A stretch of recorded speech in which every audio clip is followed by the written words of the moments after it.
So the problem with forecasting is most people treat it as the last question when it's really the first question, right? This is really the starting point to go ask the questions and find out what's really happening in our sales organization.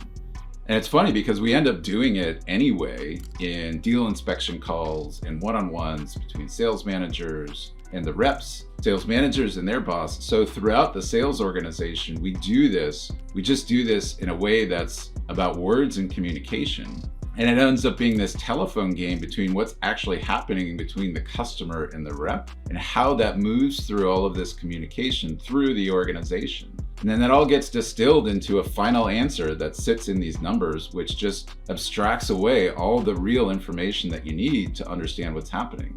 So forecasting, when it comes to looking at numbers and what we're saying we think we're going to do, starts those questions to say, okay, what's really happening in each of those deals and what are we going to go do about it? And then the magic is that comes back to forecasting being the last questions. Now, do you think is going to happen from your first estimate when you started the process? That's the closed loop that forecasting should be. And it should be both numbers and the words of what's being communicated, but the words directly from the customer to the seller.